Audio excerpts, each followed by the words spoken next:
GTI Mag a le plaisir de vous offrir un voyage dans un passé, certes pas si lointain, mais sans nul doute chargé en émotions. En effet, depuis maintenant 8 ans, GTI Mag est l'organisateur du plus grand meeting tuning européen, le rendez-vous immanquable pour tous les acteurs de la scène tuning du vieux continent. D'abord organisée sur le circuit mythique de l'INAS Montlhéry, la manifestation connaît alors un succès indéniable, explosant dès la première édition le record de fréquentation du site. GTI Mag savait dès lors que l'événement serait reconduit pour les années suivantes et s'est aperçu, après la manifestation de 98, que le nombre de participants ne cesserait de grandir et qu'il fallait désormais accueillir les passionnés sur un site beaucoup plus approprié à l'envergure du GTI Tuning International. Il fallait éviter les heures d'attente pour accéder au site, permettre aux amateurs d'exposer leurs véhicules plus aisément et autoriser les professionnels à venir encore plus nombreux. En termes de chiffres, le circuit de l'INAS Montlhéry a accueilli plus de 15 000 personnes pour la première édition, 22 000 pour la seconde et 3 000 véhicules tunés. La troisième édition, qui marque un tournant dans l'histoire des GTI Tuning International, voit plus de 37 000 visiteurs et 3 500 voitures préparées se précipiter dans l'enceinte du circuit, sachant que sur les parkings extérieurs, plus de 6 500 véhicules, dont la majorité arborent les couleurs du mouvement tuning, n'ont pu accéder au site. En tout cas, les 3 premières éditions sont révélatrices d'un phénomène tuning ancré dans les mœurs et sont le témoin d'une génération sans cesse grandissante pour qui le tuning est devenu un art de vivre. Conscient du fait, GTI Mag décide de déplacer l'événement sur un site bien plus grand, répondant ainsi à la demande des participants et trouve dans un premier temps, en l'aérodrome de Saint-Simon-Clastres, l'endroit idéal pour le 4e meeting, dernière édition du 2e millénaire. Cette manifestation est la seule organisée sur ce site.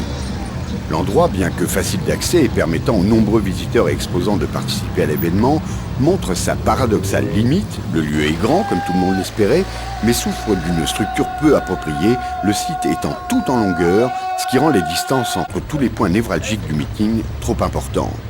Cependant, le lieu convient aux professionnels venus plus nombreux et aux amateurs qui n'avaient pu l'année précédente pénétrer l'enceinte du circuit avec leurs véhicules, ce qui représente près de 4000 voitures préparées.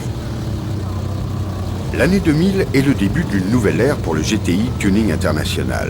GTI Mag a enfin trouvé le lieu parfait pour son désormais célèbre meeting, le prestigieux circuit de Nevers-Manicourt. Endroit idéal de par sa structure, de par sa capacité d'accueil et qui s'y est merveilleusement bien à l'image que GTI Mag souhaite donner au tuning. À partir de cette 5e édition, il est donc décidé que le site serait officiellement celui du GTI Tuning International et ne pourrait en changer. Avec une fréquentation stabilisée au-dessus des 30 000 visiteurs et un nombre de voitures tunées toujours en progression, c'est sur les diverses animations que l'organisation met dorénavant l'accent. Succès confirmé, qui donne un nouveau coup de fouet à l'événement et qui se traduit par les nouveaux records de fréquentation dès l'année suivante.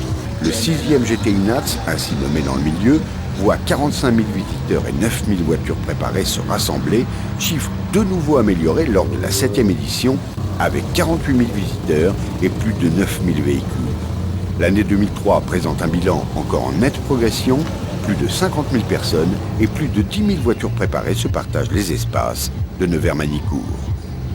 Une fréquentation qui révèle que la génération de passionnés de tuning se renouvelle et assure une certaine pérennité au mouvement, ce qui laisse entrevoir un avenir à long terme pour le GTI Tuning International.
Le show tuning est très certainement l'endroit qui témoigne de l'évolution du milieu tuning année après année, car il regroupe les plus belles préparations tuning de la saison.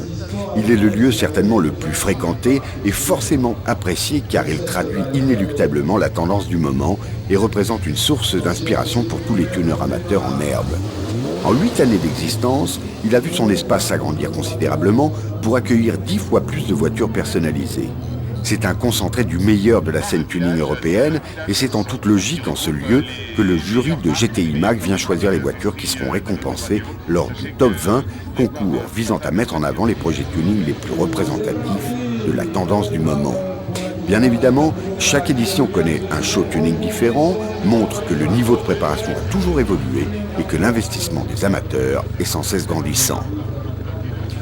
En 98-99, la tendance est alors aux couleurs flashy avec un attrait particulier au ton pastel.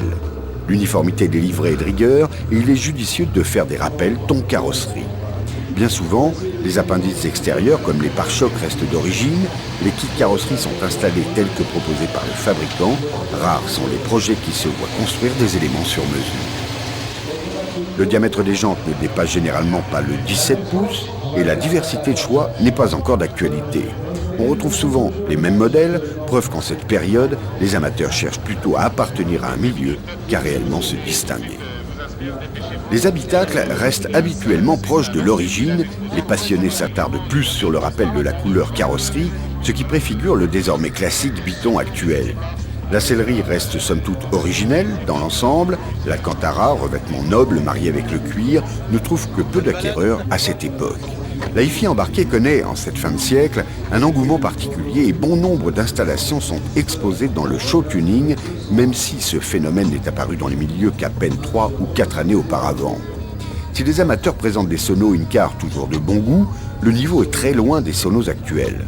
À cette époque, aucune install ne bénéficie d'emplacements sur mesure réalisés en polyester. Les habillages en contreplaqué recouverts de moquette ou de cuir sont légion. La hi-fi embarquée est un domaine qui a certainement progressé le plus rapidement, mais il faut savoir que cette activité existe depuis de nombreuses années, indépendamment du mouvement tuning. Elle n'est associée au tuning réellement qu'au milieu des années 90. L'édition 2000 est un tournant. Pressenti l'année précédente, ce virage va bouleverser la scène tuning à jamais. L'arrivée des bases japonaises d'une façon massive marque beaucoup de tuneurs amateurs et rafraîchit le milieu d'une manière significative. Les japonaises ont toujours été plébiscitées par bon nombre de passionnés depuis l'envol du mouvement tuning remarqué au milieu des années 90. Malheureusement, trop peu de pièces étaient disponibles sur notre continent ou alors proposées à des tarifs prohibitifs. Ce n'est qu'à partir de 99 réellement que les amateurs ont compris qu'il serait dorénavant possible d'acquérir toutes sortes d'accessoires provenant des États-Unis ou directement du Japon. Le résultat se retrouve très logiquement lors du 5e GTI Tuning International, phénomène conjugué avec la présence devenue caractéristique des acteurs étrangers qui désormais sont très nombreux et apportent une autre vision du mouvement. Enfin, le tuning national allait connaître un autre état d'esprit et ouvrir ses yeux sur l'extérieur. D'autres tendances s'affirment aussi pendant cette édition. Le tuning plus discret, plus affiné, à l'image des projets parfaitement lissés qui conservent les lignes originelles et font preuve d'un travail de carrosserie remarquable. La culture US fait elle aussi son apparition d'une façon symptomatique sur notre vieux continent, apportant un œil nouveau à la scène européenne, alors que beaucoup d'amateurs voyaient en ce mouvement américain une mode obsolète, voire de mauvais goût, à l'image du custom fortement dénigré par ces mêmes personnes, pourtant encore néophytes en culture automobile, et ce, après plusieurs années passées dans le milieu. Par ailleurs, aux États-Unis, la préparation automobile est bousculée, elle aussi, par les imports, constitués principalement de bases japonaises. En parallèle avec la montée en puissance du mouvement nippon en Europe, ce qui deviendra le tuning US ou West Coast ne laisse pas insensibles les tuneurs amateurs et professionnels. On sent désormais que le tuning va prendre une nouvelle ampleur et qu'à l'avenir, les projets tuning élaborés devront accuser une finition exemplaire, un traitement logique et original et faire face à de nombreux autres projets de haute manufacture. Comme il a été dit, la présence de plusieurs nationalités apporte un regard nouveau. On note les tuneurs suisses avec des véhicules d'une rare qualité, les Espagnols avec un style particulier et les Belges toujours présents avec leur expérience de la scène tuning. Bien entendu, les bases françaises sont toujours sollicitées et ont su progresser avec l'arrivée des nouvelles tendances. Le fait le plus marquant concerne les peintures carrosseries où la mode des couleurs flashy semble laisser place aux livrets nacrés et peintures dites scarabées ou caméléons. Cette nouvelle direction se marie avec la montée en diamètre de jantes, le 17 pouces devient maintenant une montre classique et le traitement chrome, pourtant déjà en place depuis quelques temps, est désormais financièrement abordable. Le 6e GTI Tuning International confirme l'arrivée de nouvelles tendances vues en 2000, ce qui se traduit, comme il a été annoncé, par une fréquentation augmentée de plus de 40% par rapport à l'année passée et un show tuning qui double sa capacité. Les projets sur base asiatique sont indénombrables, la présence de passionnés venus des 4 coins de l'Europe se renforce amplement et le tuning californien prouve ses lettres de noblesse. Les amateurs poussent les limites du possible encore plus loin, attribuent de plus larges budgets à leur préparation et surtout sont plus que jamais en quête d'exclusivité. Pour arriver à leur fin, beaucoup d'entre eux n'hésitent pas à modifier des accessoires du marché et même à créer certains éléments, ce qui garantit une originalité absolue. Ils ne reculent plus devant certaines modifications structurelles afin d'obtenir le look ultime, comme par exemple une montre de jantes démesurée ou un rabaissement hors norme. Cependant, le feeling n'est pas toujours en corrélation avec la connaissance et l'art de la transformation, ce qui favorise les tuners sachant allier les deux. On note aussi que le milieu tuning se scinde en 2 parties. Certains amateurs préfèrent une application discrète, d'autres extrêmes, d'autres encore portent leur attention uniquement sur un constructeur automobile exclusif. L'année 2001 est marquée en général par l'évolution des personnalisations intérieures. Les habitacles ne se contentent plus d'un nouveau volant ou levier de vitesse, de rappel ton carrosserie. Les amateurs cherchent là aussi l'exclusivité et surtout l'intégration de nouveaux éléments qu'apportent les dernières évolutions multimédia. Les écrans et lecteurs DVD, les consoles de jeux vidéo, les nouvelles normes de qualité se démocratisent et deviennent nettement plus abordables. Ces paramètres ont certes donné du fil à retordre aux réalisateurs, mais ont su aussi mettre en avant leur créativité et leur dextérité à intégrer ces éléments. Bien entendu, beaucoup de tuners professionnels et amateurs s'étaient déjà penchés sur la réalisation d'habitacles uniques, et ce dès la deuxième moitié des années 90, période pendant laquelle l'habillage cuir et le changement de tableau de bord pour un modèle d'un autre constructeur étaient le fer de lance des meilleurs préparateurs, souvent professionnels. Les éditions suivantes du GTI Nats témoignent de l'évolution des cultures américaines et japonaises sur le vieux continent. Dorénavant, les bases de toutes les origines se voient appliquer un tuning californien, ce qui démocratise complètement celui-ci. D'ailleurs, cet état d'esprit préfigure une tendance à l'aube du 9e GTI Tuning International qui prône la mixité des styles, le mariage de plusieurs cultures pour créer un look riche en inspiration, preuve indéniable d'une connaissance assidue de la préparation automobile. Il devient donc courant de voir dans les allées du show tuning des projets élaborés à partir d'idées de différentes écoles. Tout l'art provient du fait de savoir harmoniser ses idées les unes avec les autres et d'obtenir un résultat cohérent. Bien entendu, quelques tuners s'étaient déjà dirigés vers cette tendance quelques années auparavant, mais de nouvelles sources culturelles autorisent désormais une multitude de possibilités et donc privilégient la créativité et la subtilité du préparateur. Cette tendance peut aussi condamner un tuner qui se dirige vers celle-ci dépourvu d'une connaissance solide du milieu de la préparation automobile, sans savoir réellement en quoi son projet ne peut être reconnu par ses pairs. Le 7e et le 8e GTI Tuning International bénéficient d'un autre événement, véritable bombe venue accélérer le développement de la scène tuning. Hollywood a sorti 2 films qui relatent une histoire semi-policière entièrement articulée autour de la préparation tuning, la série des Fast and Furious. Le premier opus, qui est sans nul doute la référence, a certes mis en avant le tuning West Coast, mais a surtout revendiqué un style de vie.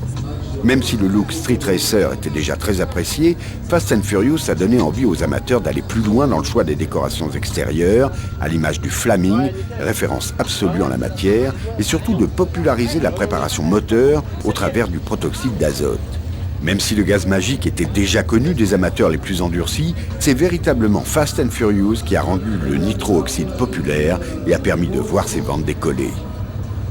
Le show tuning, depuis sa création, est un endroit où, en définitive, l'échange d'idées est favorisé. La rencontre entre tuners amateurs et professionnels d'horizons différents privilégie l'évolution du mouvement tuning. Le caractère international de l'événement renforce ce principe. Avant d'être un lieu où les passionnés viennent exposer leurs véhicules, le show tuning est un échantillon de ce qui se fait de mieux en Europe. Au vu de son audience grandissante d'année en année, il est plus que probable que son existence jouera un rôle déterminant dans la culture tuning européenne.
Depuis la création du GTI Tuning International, GTI Mag a toujours voulu rendre la venue des visiteurs le plus agréable possible et donc a mis l'accent sur les activités parallèles visant à divertir les spectateurs. Ces activités se déclinent en 3 directions. Les shows mécaniques qui font appel à des pilotes professionnels pour des prestations liées à la performance, les concours de run, Gymkhana et Burns qui mettent en scène les amateurs, et les animations qui requièrent des artistes appartenant au monde du spectacle ou des acrobates en tout genre. Les shows mécaniques font l'objet d'une attention particulière de la part des spectateurs et sont devenus au fil des ans une attraction incontournable du GTI Tuning International. Impossible d'évoquer cette activité sans parler de Freddy Prieto et de Lupo. Les 2 pilotes toulousains sont devenus les éternels chouchous du public. Freddy est un personnage aussi professionnel que déjanté. Il manie à la perfection ses engins et sait en plus s'attirer les clameurs des spectateurs friands de sensations. Le pilote crée sur la piste une ambiance hors du commun et cherche toujours à faire évoluer sa prestation, ce qui est pour les visiteurs la preuve d'une dévotion entière à son public. Lupo est lui aussi le même genre de personnage. Passionné par les sports mécaniques made in USA, le pilote a la volonté de communiquer cette passion en proposant aux spectateurs des accélérations remarquables à bord de drags aussi performants qu'esthétiques. Sur le circuit d'Inas Montlhéry, c'est au volant d'un Renault Espace revu en dragster et aux couleurs de la police californienne que Lupo s'illustre. Puis, fort du succès rencontré, c'est une Volkswagen Beetle qui se voit convertie en dragster pour s'élancer sur la ligne des stands du circuit de Nevers-Manicourt.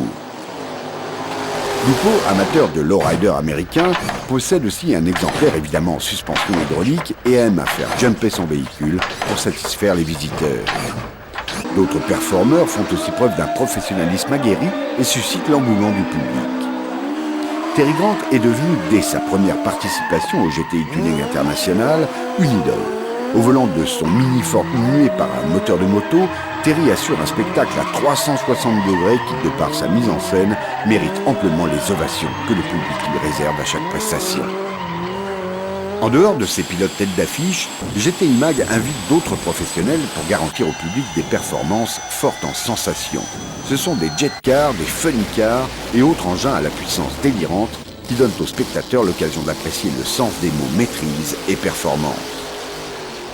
D'autres distractions sont elles aussi importantes. Elles mettent en scène les amateurs qui à la fois se donnent en spectacle et assouvissent leur passion du milieu automobile.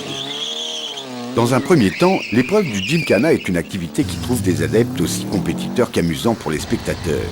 L'exercice consiste à accomplir un parcours sinueux à souhait en un minimum de temps et sans dépasser les limites du tracé. Bien des concurrents connaissent beaucoup de difficultés à franchir les pièges du circuit, d'autres laissent une partie de leur mécanique hors d'usage et d'autres encore signent un concours digne d'un professionnel. Dans un deuxième temps et toujours d'actualité, les runs représentent une épreuve indissociable du GTI Tuning International.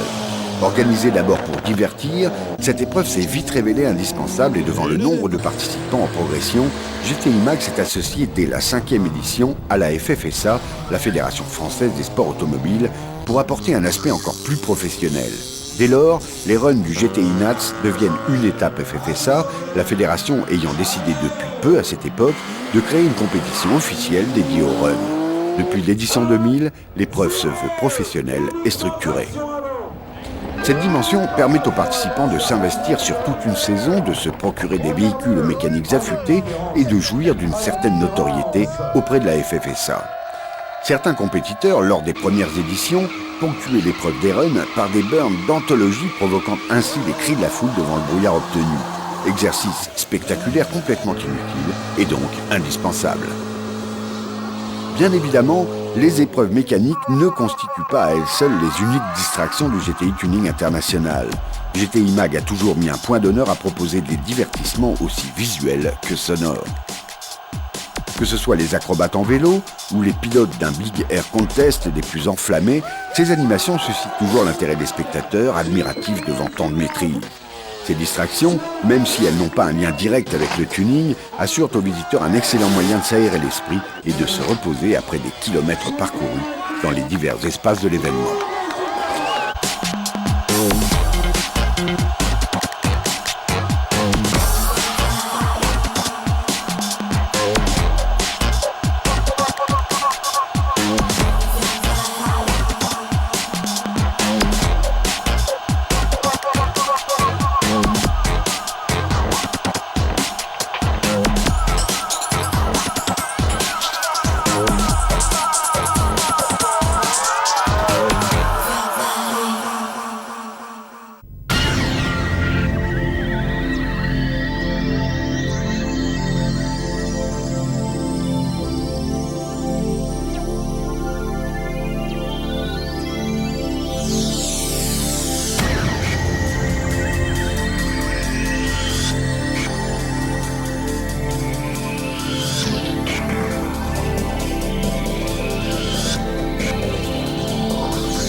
Bravo. On peut apprécier le travail de carrosserie là, de ce jeune préparateur. Je te laisse parler de tous ces accessoires, Didier, parce que vraiment il y a des belles choses. Le top 20 est l'un des grands moments de chacune des éditions. Il a lieu le deuxième jour du week-end et récompense les projets les plus représentatifs du mouvement tuning. C'est un échantillon du show tuning qui ne sélectionne pas les plus belles réalisations présentes. Un classement est impossible dans la mesure où les véhicules répondent à des différents critères et que les avis divergent sur tel ou tel projet. Les voitures choisies se voient remettre leur récompense dans un ordre aléatoire, car là aussi, aucun classement n'est fait. Dès le début, le top 20 récompense indissociablement les amateurs et les professionnels. Mais devant les moyens humains et financiers plus importants pour ces derniers, GTI Mag décide, à partir de 99, de séparer les pros et les particuliers et d'ainsi donner encore plus de crédibilité à la sélection. Le top 20 est un reflet du mouvement tuning du moment. Il s'organise autour des tendances d'actualité et récompense, selon des catégories bien définies, des projets dont la réalisation, la finition et la cohérence sont exempts de tout reproche. Une des plus belles Golf VR6 en France. Châssis et sellerie complète avec un Eric qui fait partie du... Nous avons donc sélectionné une japonaise, car cette base est de plus en plus représentée dans les meetings. Jusqu'en 99, les véhicules sélectionnés sont souvent plus ou moins âgés, car il ne faut pas oublier que le tuning, lors de son apparition, était un moyen sûr de remettre au goût du jour une voiture au design vieillissant, et ce, souvent à moindre frais. Encore un projet totalement accompli. C'est une des premières Impreza totalement équipées au niveau carrosserie et châssis. Des freins roulants avant et arrière entièrement chromés, des jantes chromées. À partir de la 5e édition, les projets sont réalisés sur des bases plus récentes, les tuneurs recherchant de plus en plus l'exclusivité. Répondant aux nouvelles tendances venues des États-Unis et du Japon, le top 20 de cette année voit une remise des prix spéciale attribuée aux réalisations effectuées sur base japonaise.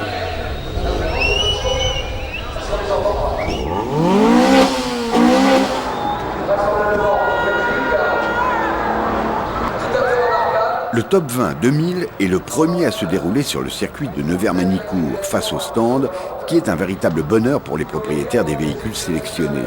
Il autorise aussi le public à venir assister à la séance. Nombreux, la tribune pouvant contenir 12 000 places.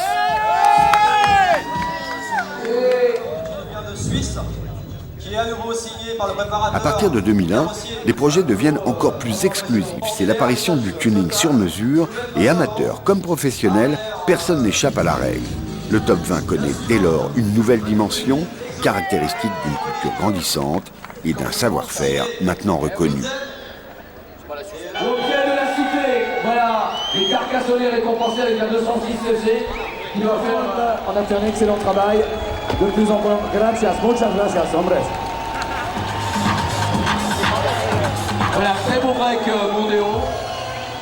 Le top 20 des 7e et 8e éditions connaît encore une nouvelle étape. Le tuning californien est interprété à toutes les sauces, les accessoires les plus spécifiques et onéreux se démocratisent, à l'image de la suspension pneumatique, et certains projets voient leur style et leur qualité de réalisation dépasser les frontières de l'Europe. Le caractère international est plus que jamais vérifié et l'avenir s'avère très prometteur quant au futur top 20. Une arrivée de choc pour cette Peugeot. C'est difficile. Et un super boulot encore avec une installation solo. On accueille tout de suite la polo verte, réalisation là aussi, avec une porte suicide.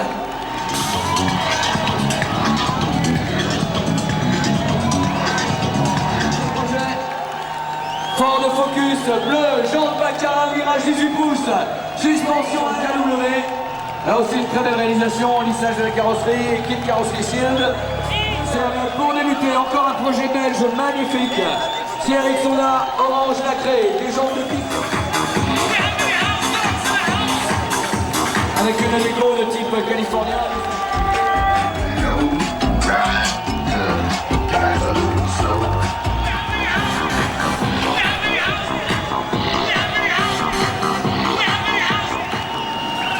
Avec encore un 206 cc absolument remarquable. Là, on a choisi le 20.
À l'aube du premier GTI Tuning International, l'équipe du magazine envisageait, à l'issue d'une tombola, d'offrir un projet tuning à un participant. Ce lot exceptionnel devait récompenser la venue nombreuse des visiteurs, montrer l'implication de GTI Mag dans le tuning d'une manière concrète et enfin permettre à une multitude de professionnels de s'associer à ce dessin.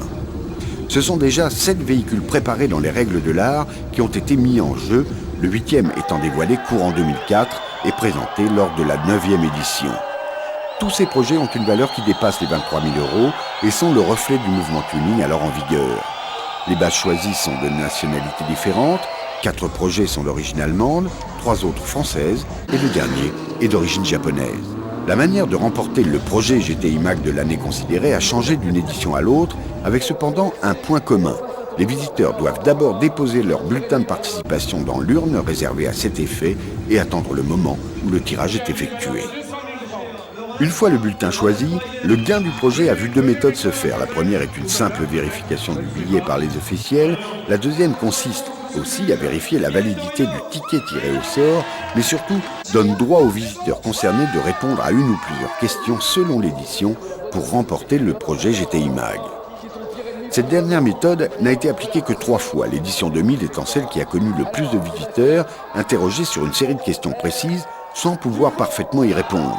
Depuis le 8e GTI Tuning International, la méthode la plus simple est de nouveau en vigueur.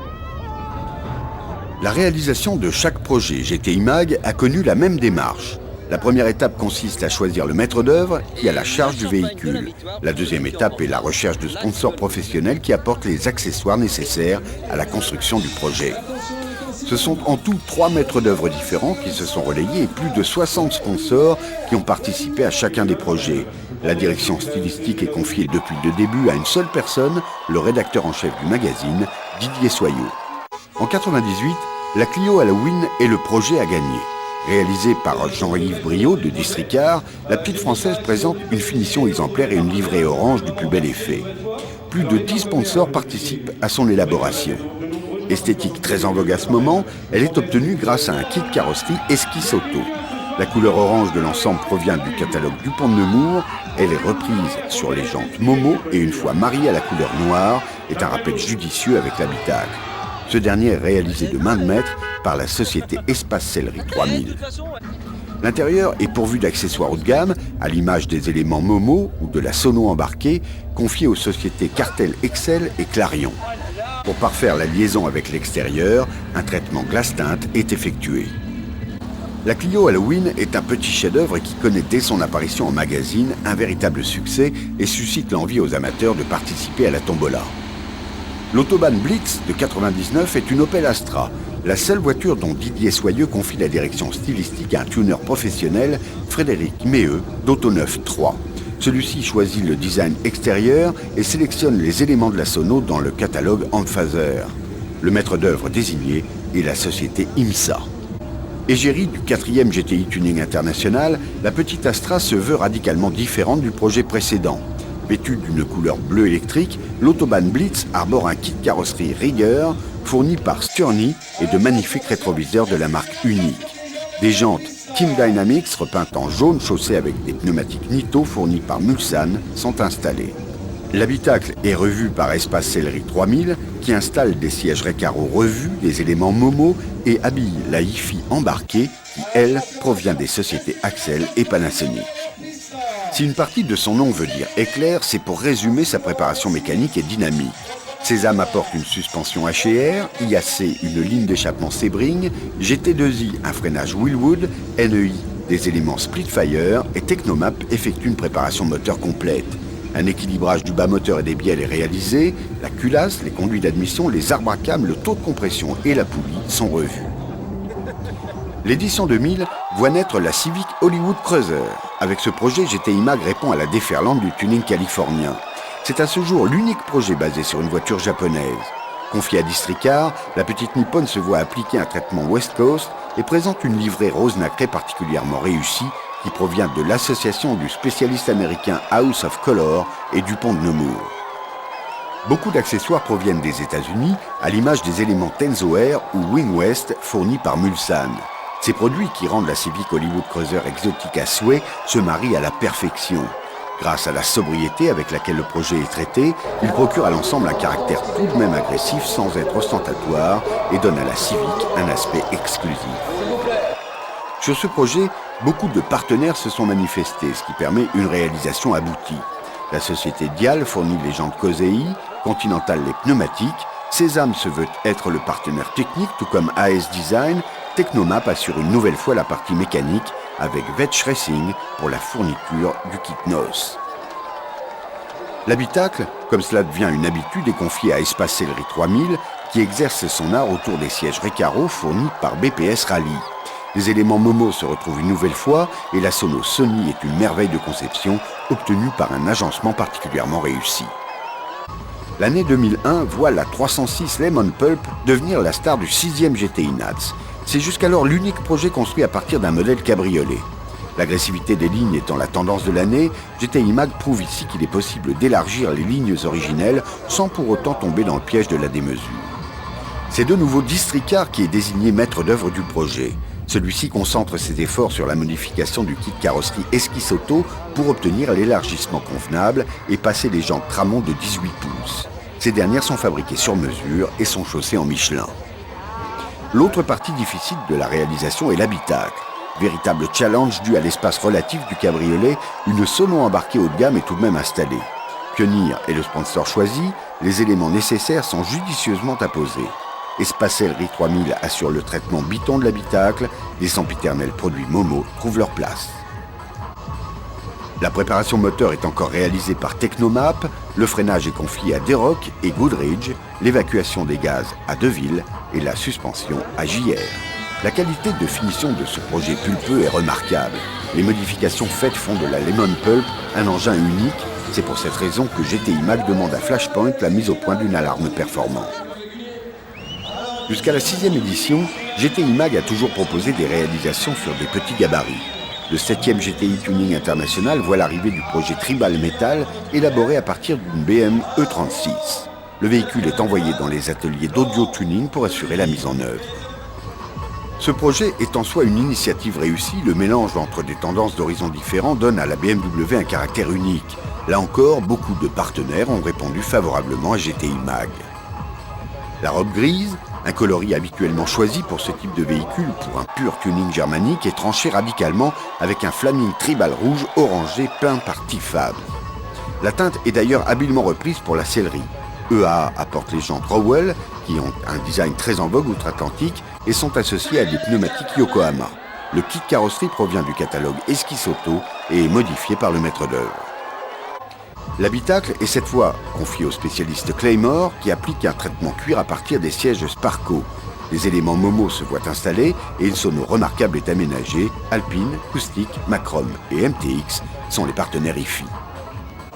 D'un point de vue mécanique, la société Erol apporte une suspension KW, le freinage provient du catalogue Red Dot, Sesam fournit le système d'échappement Super Sprint et Technomap assure encore et toujours la préparation moteur. Le GTI Nats de 2003 est placé sous le signe du soleil californien. Tuning West Coast, moteur 6 cylindres et boîte automatique sont les paramètres incontournables pour arpenter les routes façon américaine. C'est le rider lifestyle qui est prôné au travers du projet GTI Mag 2003. Pour ce faire, GTI Mag a choisi un modèle plutôt rare en transmission automatique, une Golf VR6. Baptisée Car-Rider, elle est dénichée en Allemagne par rotation import et livrée dans les ateliers de Districar. Savant mélange de style, la Golf présente une robe germanique à l'image du kit carrosserie DSP, look Audi S4 et S3, une livrée violette House of Color tranchée par un motif latéral en scallops réalisé par l'équipe ProRider. Beaucoup d'éléments chromés sont choisis comme les jantes AWR montées avec des pneumatiques Toyo, quelques pièces moteurs fournies par Autoneuf 3 ou les subs et amplis de la sono apportés par Audioban, Panasonic et le deuxième partenaire IFI. L'habitacle traité par Espace Sellerie 3000 voit un pur style lowrider se profiler à l'image du tissu choisi et de l'absence d'appui-tête des sièges Recaro. Volant et pommeau Isota sont installés et pour autoriser un parfait cruising au soleil, un traitement de vitre Foliatech est effectué. Un cruising qui est d'ailleurs assuré grâce à une nouvelle suspension Spax et un freinage Galfer. Le moteur n'est pour la première fois pas préparé, le 2,8 litres étant jugé satisfaisant. De nombreux projets réalisés d'une qualité exemplaire qui tiennent en haleine les milliers de spectateurs venus tenter leur chance lors de la tombola. La sortie du projet GTI Mag de l'année en magazine est toujours très attendue et permet à bon nombre de lecteurs d'espérer se voir au volant du véhicule à l'issue du GTI Tuning International.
Depuis les premières éditions, GTI Mag convie des danseuses très professionnelles pour apporter une touche de féminité à la manifestation et donner du rythme aux animations.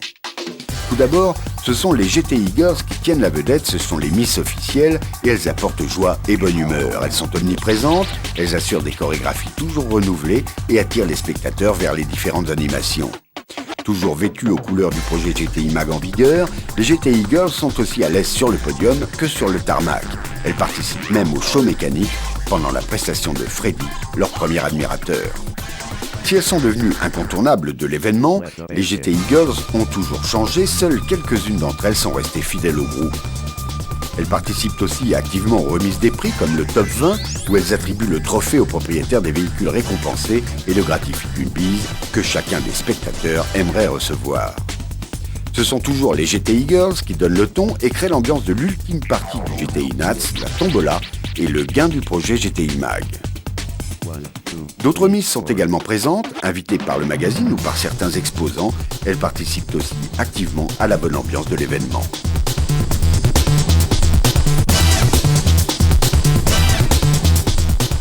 Le GTI Tuning International est devenu très tôt une entité immanquable. Il rassemble des milliers de passionnés de toutes nationalités venus présenter fièrement leurs idées au travers de leurs véhicules.